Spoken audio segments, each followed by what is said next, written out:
Tentang sholat Jumat itu ada beberapa uzur Jumat yang menjadikan orang yang semula wajib melakukan Jumat menjadi tidak wajib. Ini mirip, ini sudah dipertanyakan beberapa waktu yang lalu. Jadi kalau menghimbauan pemerintah demi kemaslahatan bersama, demi kesehatan karena adanya wabah saat itu, maka kita hendaknya mendengar. Yang semula wajib dilaksanakan di masjid tidak wajib. Justru ini yang perlu dihadirkan. Jangan sampai ada orang meninggalkan Jumat sementara dia merasa wajib melakukan Jumatan. Jadi selagi itu uzur, maka Anda tidak wajib melakukan Jumat. Uzur Jumat banyak, termasuk diantaranya adanya rasa takut, kekhawatiran semacam itu. Bahkan sebagian aimah mengatakan kalau ada orang dirinya punya bau yang sangat, tidak wajib Jumatan karena mengganggu orang lain kok. Jadi perlu difahamkan kepada siapapun, karena ini himbauan pemerintah yang sudah komunikasi dengan bagian medis, maka bagi Anda tidak wajib melakukan sholat Jumat karena ini termasuk uzur Jumat, tidak wajib. Tapi bagi yang ingin melaksanakan sholat Jumat sah-sah saja. Misalnya ada yang memaksakan berkumpul di masjid, sah. Mana yang lebih baik? Yang lebih baik adalah ikuti petunjuk. Selagi tidak wajib, jangan dipaksa orang untuk datang ke masjid. Kalau Anda memaksa, saya pengen ke masjid, urusan Anda. Jangan paksa orang lain, wong ini uzur kok. Uzur harus diketahui sebagai uzur, sehingga jangan sampai orang merasa bersalah terus di rumahnya. Anda tidak sholat, gak ada masalah. Lakukan sholat duhur berjamaah. Bahkan kalau mungkin melaksanakan sholat Jumat di rumah masing-masing atau di daerah masing-masing, asalkan terjadi sebuah komunitas, oke. Mungkin kalau kita patuh dengan mazhab Syafi'i, dengan 40 orang misalnya di kampungnya atau di perusahaannya atau pondok pesantren terdiri dari 40 orang lebih, laksanakan sholat Jumat. Loh, tapi kan tidak mustautinin semuanya, bukan orang asli situ, muqimin dalam mazhab Syafi'i ada qaulani masyhurani, dua qaul masyhur. Demi melaksanakan sholat Jumat, bolehlah kelompok misalnya pesantren ini mengadakan sholat Jumat, kemudian perusahaan lakukan sholat Jumat, sah.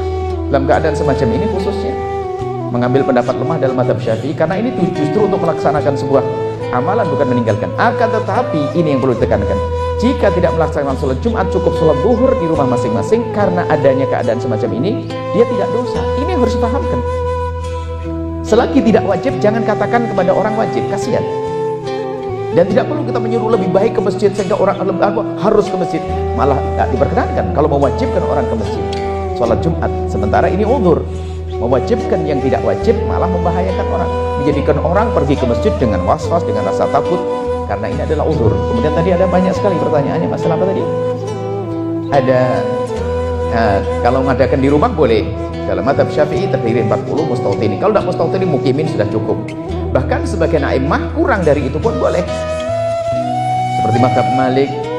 Artinya urusan ibadah nggak apa-apa kita mempermudah, karena ini tujuannya justru untuk berbuat, bukan meninggalkan. Ini bukan urusan main-main mazhab. Kasusnya dalam keadaan tertentu. Ini kasus adanya penyakit, bukan kasus normal. Kalau sudah normal harus memenuhi syarat-syarat yang sudah jelas di dalam mazhab kita Imam Syafi'i misalnya. Nah ini dalam keadaan seperti ini, karena mungkin sebagian orang, kita kan 20 orang gimana mau berkumpul mengadakan sholat, kalau tidak Jumat sekalian lo kasih tausiah, oke. Tapi kalau seandainya mereka tidak melakukan sholat Jumat pun tidak dosa.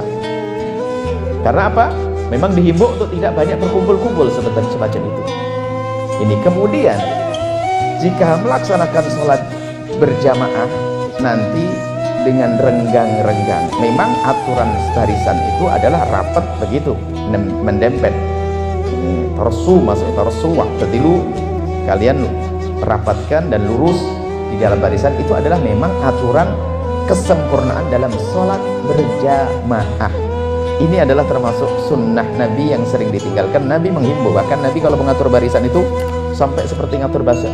Nabi kalau mengatur barisan di dalam sholat seperti ngatur barisan di dalam perang. Dan ini termasuk sunnah yang sering kita tinggalkan.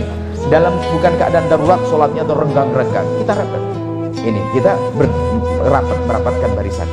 Tapi dalam keadaan seperti ini, apakah sah sholatnya? Kalau masalah keabsahan sholat, biarpun renggang-renggang, sebab dalam mazhab Syafi'i disebutkan seandainya 300, selagi tidak sampai 300 dirok, Di Irak itu kurang lebihnya 40-an cm atau berapa kali 300 lah, anggap saja 150 meter.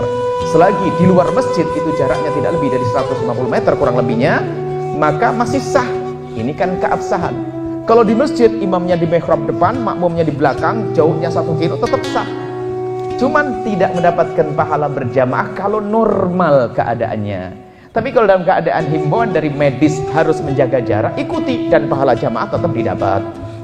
Kalau memang betul seperti itu, kalau betul-betul di tempat tersebut memang banyak wabah, sementara orang ingin melakukan sholat berjamaah di masjid, lalu menjaga jarak, sah dan mendapatkan pahala berjamaah karena ada darurat. Akan tapi kalau dia langsung tidak sholat Jumat pun tidak ada masalah. Jadi kemudahan harus disampaikan supaya kita tidak ingin ada orang merasa gelisah terus, atau kita wajibkan yang tidak wajib sehingga dia pergi ke masjid dalam keadaan panik dengan orang jangan-jangan malah tidak indah itu semuanya. Sudah ada usaha Jumatan, gak ada masalah karena udzur seperti itu.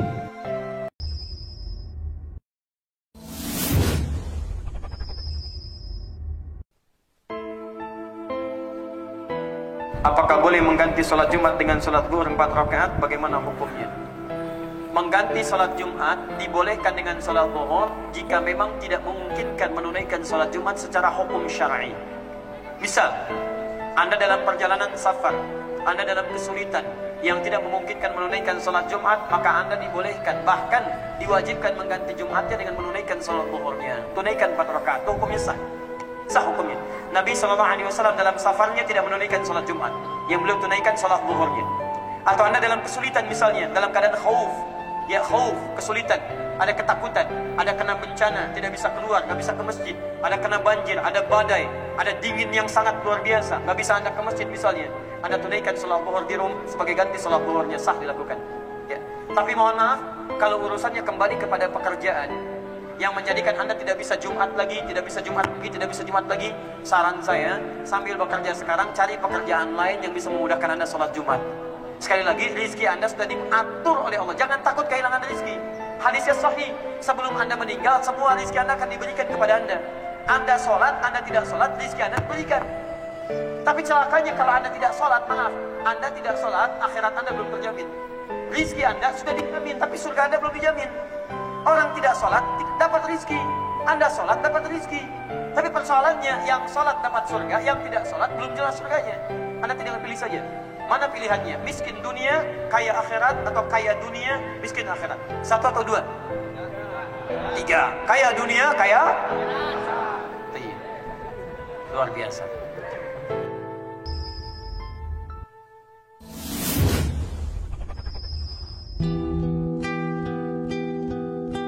Kenapa nggak sholat Jumat?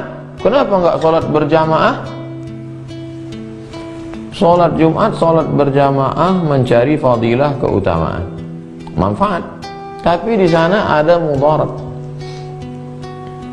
Mana yang dikedepankan kalau berbenturan antara manfaat dengan mudarat, mafsadat positif dengan negatif? Darul mafasid muqaddam ala jalbil masalih. Menolak mudarat lebih dikedepankan daripada mengambil manfaat. Ada manfaat, ada mudarat. Menolak mudarat lebih dikedepankan, lebih didahulukan, lebih diutamakan menolak mudarat daripada mengambil manfaat. Itu dalam Islam. Makanya di Malaysia sekarang masjid tutup. Di Brunei Darussalam tutup. Kuwait azannya sallu fi asyhadu anna Muhammadan Rasulullah. Habis itu tidak lagi hayya 'alas shalah. Karena hayya 'alas shalah ngajak orang salat ke masjid. Masjid sudah tutup. Sallu fi rihalikum. Salatlah kamu di rumah kamu. Hadis itu dari Abdullah bin Abbas, kata Nabi, kalau terjadi wabah supaya tidak tersebar, sallu fi buyutikum. Salat kamu di rumah kamu. Al-Azhar Mesir sudah mengeluarkan fatwa. Tadi sahabat-sahabat sudah mengirimkan untuk mencegah penyebaran. Tapi jangan sampai ke masjid tidak, tapi ke mall. Ke masjid tidak, tapi shopping. Ke masjid tidak, tapi puncak macet. Nah, itu tak betul. Makna tidak ke masjid itu memang betul-betul di rumah. Putuskan kontak tangan, kontak tapi kontak, komunikasi tetap. Kalau ada kawan-kawan jamaah ustadz, jamaah yang membangkitkan spirit, menambah amal, tapi kalau di rumah pun hanya menceritakan aib orang yang tak betul, itu juga tidak benar.